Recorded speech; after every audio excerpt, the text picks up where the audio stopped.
আসসালামু আলাইকুম। এনটিআরসি এর মাধ্যমে সুপারিশকৃত শিক্ষকদের জন্য আজকে ঈদের মতো খুশি। অবশেষে বদলি চালু হয়ে গেল।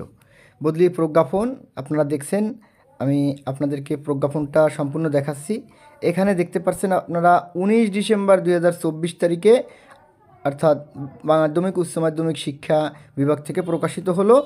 স্বয়ংক্রিয় সফটওয়্যারের মাধ্যমে বেসরকারি শিক্ষা স্কুল কলেজ প্রতিষ্ঠানে কর্মরত এনটিআরসি এর সুপারিশপ্রাপ্ত এমপিভুক্ত শিক্ষক বদলির নীতিমালা 2024।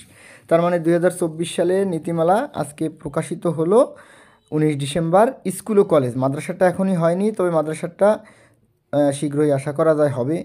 এখনও আমি মাদ্রাসা সম্পর্কে তেমন কোনো আপডেট পাই নাই। মাদ্রাসা সম্পর্কে আপডেট পেলে অবশ্যই আপনাদেরকে জানাব। নীতিমালায় যে শর্তগুলো দিছে, শর্তগুলো আপনারা এখান থেকে আমি একটু কয়েকটা শর্ত, আপনাদের খুব গুরুত্বপূর্ণ শর্ত। নিজ জেলায় আবেদন করবে। নিজ জেলায় শূন্যপদ না থাকলে নিজ জেলার নিজ বিভাগের যে কোনো প্রতিষ্ঠানে শূন্যপদের সাপেক্ষে আবেদন করতে পারবে। প্রথম যোগদানের পর থেকে 2 বছর পূর্ণ হলে বদলির আবেদন গ্রহণযোগ্য হবে। এটা খুব একটা ভালো, এমপিও থেকে না, প্রথম যোগদান থেকে, কারণ 2 বছর হলে আপনি আবেদন করতে পারবেন। বদলি হয়ে নতুন কর্মস্থলে যোগদানের পর ন্যূনতম 2 বছর কর্মে নিয়োজিত থাকার পর পরবর্তী বদলির জন্য আবেদন করতে পারবেন। তার মানে আপনি একটা প্রতিষ্ঠানে 2 বছর বদলি হয়ে যাওয়ার পরে আবার 2 বছর ওইখানে থাকার পরে নতুন জায়গায় যেতে পারবেন, এবং সর্বোচ্চ বদলি পাবেন 2বার শিক্ষা জীবনে, মানে চাকরি জীবনে। কিন্তু নারী যদি হয়, মহিলা হলে তারা 3বার পাবে। এরপরে আছে সমপদে শূন্যপদ থাকা সাপেক্ষে বদলির জন্য 1 অক্টোবর থেকে 30 অক্টোবরের মধ্যে অনলাইনে আবেদন করতে পারবেন। 30 নভেম্বরের মধ্যে বদলির আদেশ জারি করা হবে।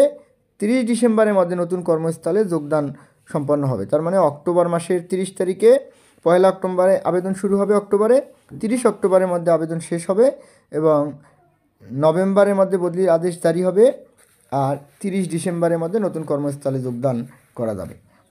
তো নীতিমালাটা, ইম্পর্টেন্ট নীতিমালাগুলো আমি আপনাদেরকে পড়ে শোনাইলাম। আরও আছে বদলির ক্ষেত্রে আপনার গ্রহণযোগ্যতা পাবে কী কী: জ্যেষ্ঠতা, নারী, দূরত্ব। চাকরিতে প্রথম যোগদানের তারিখ হতে সিনিয়রিটি গণনা করা হবে।